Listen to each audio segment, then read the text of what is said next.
कक्षा 10वीं में प्रथम पाठ है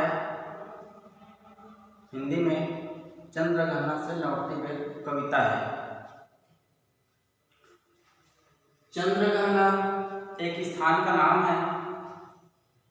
इसमें कवि ने इस कविता में चंद्रग्रहण नामक स्थान से लौटते समय खेतों में चना, सरसों व अलसी की लहलहाती फसल व आसपास की प्राकृतिक सुंदरता पर मुग्ध होकर उसका वर्णन किया है। इस वर्णन की खासियत यह है कि इसमें प्राकृतिक दृश्य का मानवीकरण हुआ है। जनसाधारण के जीवन की गहरी और व्यापक संवेदना उनकी कविताओं में मुद्रित हुआ है। मिट्टी की सुगंध व मिट्टी के प्रति आस्था के स्वर कविता में यत्र तत्र बिखरे पड़े हैं। तो सबसे पहले हम इस कविता के कवि केदारनाथ अग्रवाल जी का जीवन परिचय प्राप्त करते हैं। केदारनाथ अग्रवाल का जन्म उत्तर प्रदेश के बांदा जिले के कमासीन गांव में सन 1911 में हुआ था। पेशे से वकील रहे केदारनाथ जी का तत्कालीन साहित्यिक आंदोलन से गहरा जुड़ाव रहा। ये प्रगतिवादी धारा के कवि माने जाते हैं। प्रगतिवादी धारा अर्थात आधुनिक काल का एक भाग है। जन समानने का संघर्ष और प्रकृति सौंदर्य उनकी कविताओं का मुख्य स्वर रहा है। इनके पद्य अन्य रचना के नाम है नींद के बादल, युग की गंगा, फूल नहीं बोलते, पंख और पतवार तथा कहे के डाक खरी खरी आदि उनकी प्रमुख काव्य कृतियां हैं। उन्हें स्विट्जरलैंड नेहरू पुरस्कार और साहित्यिक अकादमी पुरस्कार से भी सम्मानित किया गया है। कविता का पठन करते हैं। भैया बहन हो सके तो अपना पुस्तक भी सामने रखें और साथ साथ पढ़ें। देख आया चंद्रग्रहण, देख आया चंद्रग्रहण, देखता हूँ दृश्य अब मैं मेड़ पर इस खेत की बैठा अकेला, एक बित्ते के बराबर यह हरा ठीकना चना, बांधे मुरैठा शीश पर छोटे गुलाबी फूल का सज कर खड़ा है, पास से मिलकर उगी है बीच में अलसी हथेली, देह की पतली कमर की है लचीली, देह की पतली कमर की है लचीली, नील फूले फूल को सिर पर चढ़ाकर कह रही है जो छुए यह दूर हृदय का दान उसको। तो सबसे पहले इतने भाग का हम उसके संदर्भ प्रसंग और व्याख्या पर आते हैं। तो सबसे पहले संदर्भ में मुख्य दो बातें आते हैं, इस पाठ का नाम और कवि का नाम। आपको गुरु ने बता दिया गया तो फिर भी और बता रहे हैं बात। प्रस्तुत पद्यांश हमारी पाठ्य पुस्तक के चंद्रग्रहण लौटती बेर से लिया गया है, जिसके रचयिता या जिसके कवि केदारनाथ अग्रवाल जी हैं। इस प्रसंग में कवि ने चंद्रग्रहण नामक स्थान से लौटते समय खेतों में अलसी और चना की फसल देखकर कल्पना करते हुए कहते हैं। खेत की मेड़ पर बैठकर खेतों में अलसी और चना की फसल देखकर कल्पना करते हुए बता रहे हैं, कह रहे हैं। व्याख्या। देख आया चंद्रग्रहण, देखता हूँ दृश्य अब मैं मेड़ पर इस खेत की बैठा अकेला। कवि कहते हैं कि जब मैं चंद्रग्रहण से लौट रहा था तो खेत की मेड़ पर बैठकर मैंने अकेले में जो देखा उस दृश्य का वर्णन करता हूँ। खेतों में चने के हरे पौधे को देखकर, कविता में है यहाँ पर, एक बित्ते के बराबर यह हरा ठीकना चना बांधे मुरैठा शीश पर छोटे गुलाबी फूल का सजकर खड़ा है। खेतों में चने के हरे पौधों को देखकर ऐसा लगता है मानो उसके सिर पर गुलाबी पगड़ी सजी हुई है। मुरैठा अर्थात पगड़ी, शीश पर अर्थात सिर पर। तो एक बार फिर से सुनिए, खेतों में चने के हरे पौधे को देखकर ऐसा लगता है मानो उसके सिर पर गुलाबी पगड़ी सजी हुई है। पौधों की ऊंचाई एक बित्ते के बराबर है। बित्ते अर्थात एक बालिश्ता, उनको बित्ता कहा गया अपने आंचलिक शब्दों में। एक बालिश्ता के बराबर है पौधों की ऊंचाई, और बीच बीच में अलसी के पौधे हैं। बीच बीच में अलसी के पौधे हैं, पास से मिलकर उनकी है, बीच में अलसी हठीली। बीच बीच में अलसी के पौधे हैं जो बहुत ही नाजुक हैं। कवि कहते हैं कि ऐसा लगता है पतली व लचीली कमर वाले अलसी के पौधे और उसके नीले फूल उन्हें छूने वाले पर अपना हृदय निछावर कर देने को तत्पर है। यहाँ पर अलसी अपने मन में भावना व्यक्त करती है कि जो कोई भी उन्हें छुएगी या जो कोई भी उन्हें स्पर्श करेगी, वह अलसी के पौधे उनके नीले फूल को छूने वाले पर अपना हृदय न्यौछावर कर देने को तत्पर है। विशेष इस कविता में मानवीकरण अलंकार का प्रयोग है, मुक्तक छंद है, नील फूले फूल में अनुप्रास अलंकार है। नील फूले फूल में अनुप्रास अलंकार है और भाषा में सहजता, सरलता व लयात्मकता है। आगे कविता की तरफ बढ़ते हैं। और सरसों की न पूछो हो गई है सबसे सयाने, हाथ पीले कर लिए हैं ब्याह मंडप में पधारी। हाथ पीले कर लिए हैं ब्याह मंडप में पधारी। फाग गाता मास फागुन आ गया है आज जैसे, देखता हूँ मैं स्वयंवर हो रहा है। देखता हूँ मैं स्वयंवर हो रहा है, प्रकृति का अनुराग अंचल हिल रहा है। इस विजय में दुर्व्यापारिक नगर से प्रेम की प्रिय भूमि उपजाऊ अधिक है। एक बार फिर से, इस विजन में दुर्व्यापारिक नगर से प्रेम की प्रिय भूमि उपजाऊ अधिक है। संदर्भ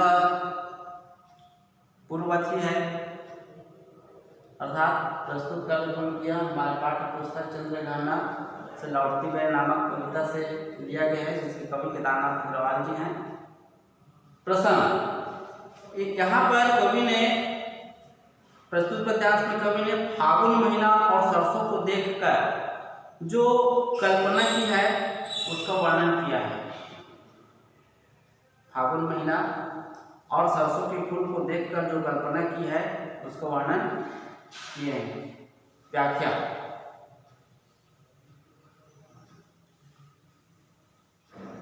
और सरसों की न पूछो हो गई सबसे सयानी। कवि कहते हैं कि फागुन का महीना आ गया है, सरसों की फसल खेत में तैयार हो गई है। सरसों की फसल खेत में तैयार हो गई है। पीली सरसों को देखकर कवि कल्पना करते हैं कि ऐसा लगता है मानो वह विवाह तैयार है। हो गई सबसे सयानी, हाथ पीले कर लिए हैं ब्याह मंडप में पधारी। अर्थात ऐसा लगता है मानो वह विवाह हेतु या विवाह के लिए तैयार हो गई है और हाथ पीले कर लिए हैं।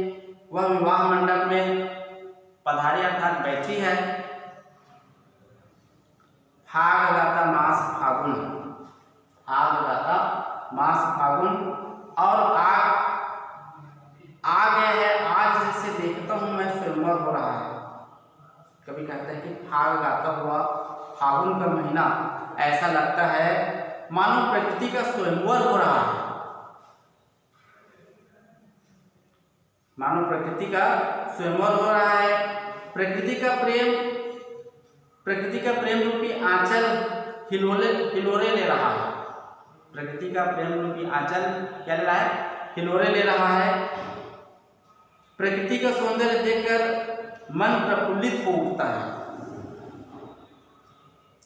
तथा यह विचार आता है कि शहरों के शोर शराबे से दूर इस निर्जन क्षेत्र में प्रेम का संचार करती यह उपजाऊ भूमि मन को मोह लेता है। विशेष भाषा में सहजता व लालित्य है। अनुप्रास व मानवीय अलंकार की मनोहारी छटा है।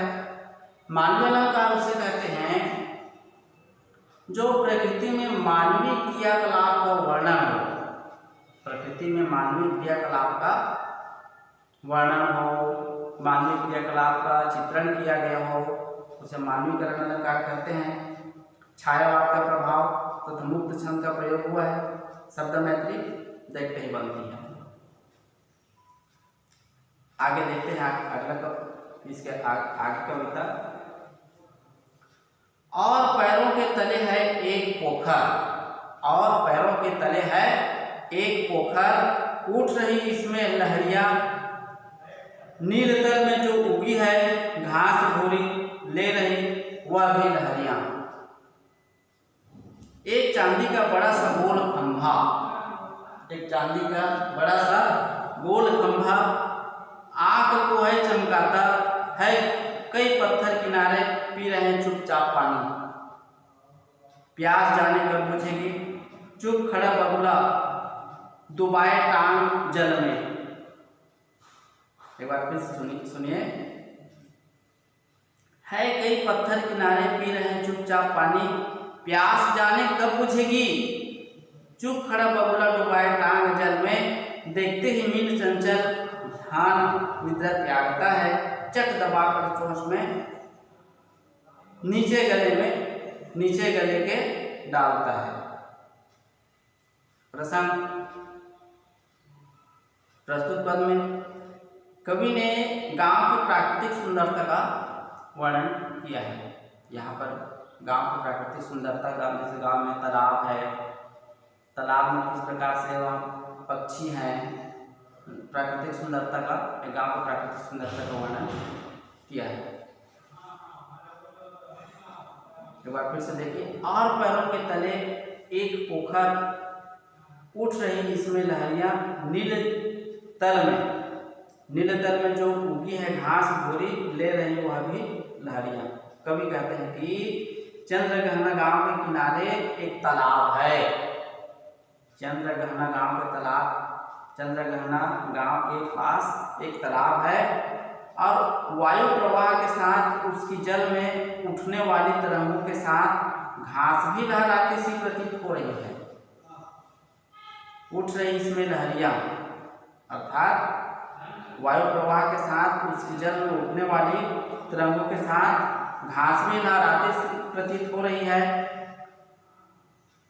नील तल में जो उगी है घास भूरी ले रही वह भी लहरियां। जल का साफ सुथरा तल चांदी के बड़े गोल खंभे के सदृश दिखाई दे रहा है। एक चांदी का बड़ा सा गोल खंभा आंख को है चमकाता। जब सूर्य का प्रकाश जल पर, तालाब के जल पर पड़ता है तो किस प्रकार से सूर्य के प्रकाश की किरण किस प्रकार से उसमें चमकता है, यहाँ पर कवि ने उसी का वर्णन किया है कि जल का साफ सुथरा तल चांदी के बड़े गोल खंभे के सदृश दिखाई दे रहा है, जिससे आंखें चौंधा रही हैं। जब सूर्य की प्रकाश सीधी पड़ती है और किसी जल में, पानी में सूर्य की प्रकाश सीधी पड़ती है और उस जल को देखने के पश्चात आंखें किस प्रकार से चौंधा जाती है, उसी को यहाँ पर कवि बता रहे हैं कि जल का साफ सुथरा तल चांदी के बड़े गोल खंभे के समान दिखाई दे रहा है, जिसमें आंख चौंधा रही है। तालाब के किनारे कई पत्थरों से जब जल तरंगे टकराती है है कई पत्थर किनारे पी रहे चुपचाप पानी। तालाब के किनारे के पत्थरों से जब जल तरंगे टकराती है तो ऐसा लगता है ना जाने वह अपनी कब की प्यास बुझा रहे हैं। वहीं एक तालाब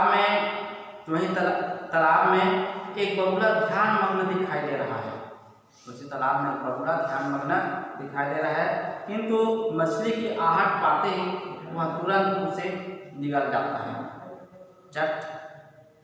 चट दबाकर चोंच में नीचे गले के डालता है। तो वह जो बगुला है ध्यान मग्न दिखाई दे रहा है, किंतु मछली की आहट पाते ही तुरंत उसे निगल जाता है। विशेष पद मैत्री किस प्रकार से शब्दों का जो रचना है देखते ही बनता है। पद मैत्री भाषा में लालित्य, माधुर्य गुण, प्रकृति का सजीव चित्रण, तालाब की चांदी के खंभे से सादृश्यता और उत्प्रेक्षा अलंकार का प्रयोग किया गया है।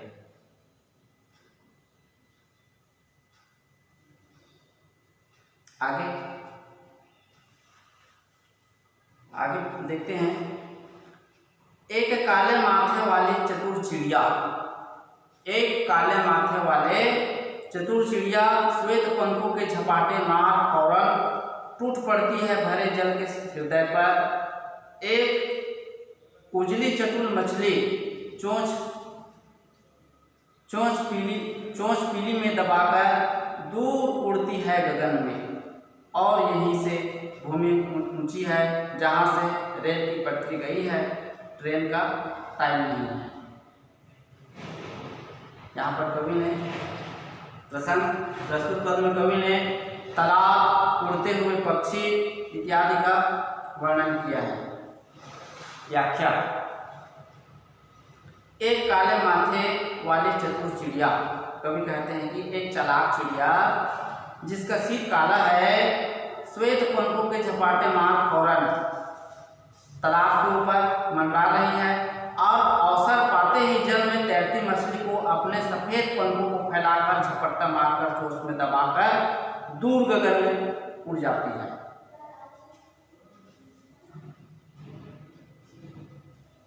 तालाब के पास ही ऊंची मेड़ है, और यहीं से भूमि ऊंची है जहां से रेल की पटरी गई है।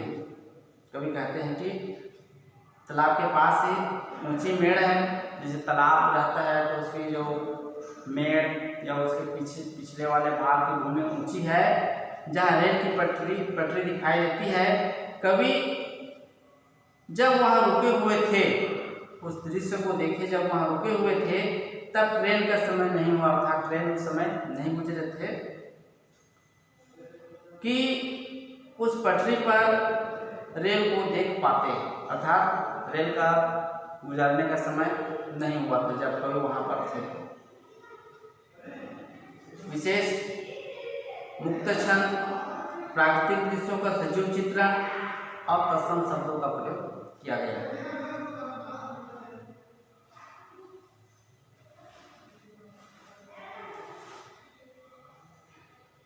आगे, मैं यहाँ स्वच्छंद हूँ, मैं यहाँ स्वच्छंद हूँ, जाना नहीं है।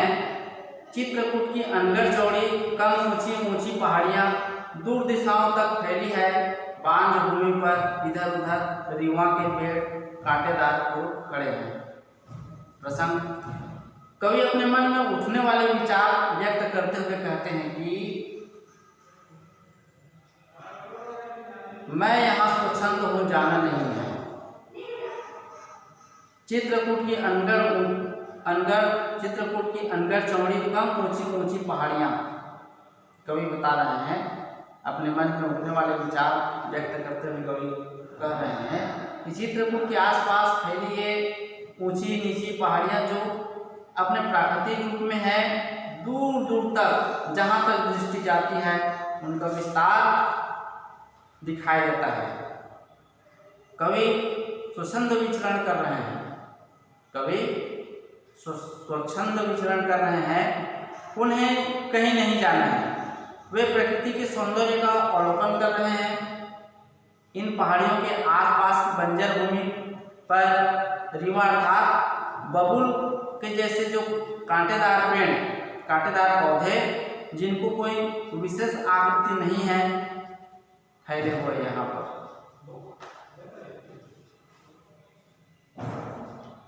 अंतिम पद देखिए,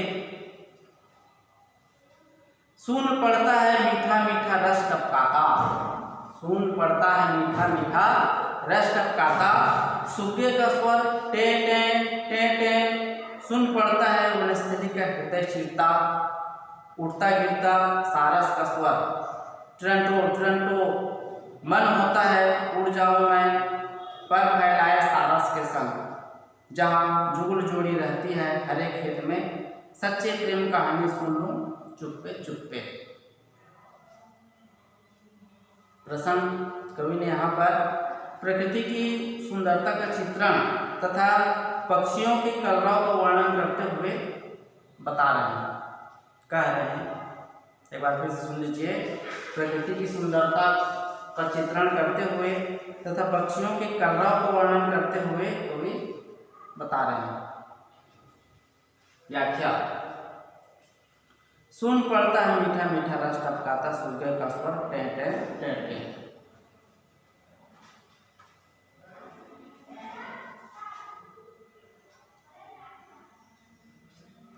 प्रकृति के इस सुरम्य वातावरण में वृक्षों पर बैठे तोते की टें टें की मधुर ध्वनि से वातावरण गूंज रहा है। प्रकृति के सुरम्य वातावरण में वृक्षों पर बैठे सूखे अर्थात तोते की टें टें की मधुर ध्वनि से वातावरण गूंज रहा है। दूसरी तरफ इस नीरवता को, नीरवता अर्थात सुनसान निर्जन, इस नीरवता को भेदता सारस का जो स्वर है ट्रंटो ट्रंटो का स्वर सुनाई दे रहा है। एक तरफ सूखे अर्थात तोते का स्वर सुनाई दे रहा है टे टे टे टे, तो दूसरी तरफ सारस का जो स्वर है ट्रंटो ट्रंटो सुनाई दे रहा है, जिसे सुनकर कवि के मन में विचार उठता है कि वह भी इन पक्षियों के साथ पंख फैलाकर उड़ जाएं। इन पक्षियों के साथ कवि का मन करता है कि पंख फैलाकर वह भी उड़ जाए तथा हरे भरे खेतों के बीच जहाँ ये युगल हो, जहाँ ये युगल हो, वह चुपचाप वे उनकी प्रेम कथा का श्रवण करें, उनके प्रेम कथा को, उन पक्षियों के प्रेम कथा को चुपचाप सुने। विशेष अनुप्रास अलंकार, भाषण में ध्वन्यात्मकता, प्रकृति का सजीव चित्रण, पक्षियों के कलरव में चित्रात्मकता दिखाई दे रहा, दृष्टिगत है, दिखाई दे रहा है। तो इस प्रकार से जो पहला पाठ है चंद्रग्रहण से लौटती बेर, इस पाठ का सप्रसंग व्याख्या अपने कॉपी में लिखना है और दिखाना है। ठीक, धन्यवाद।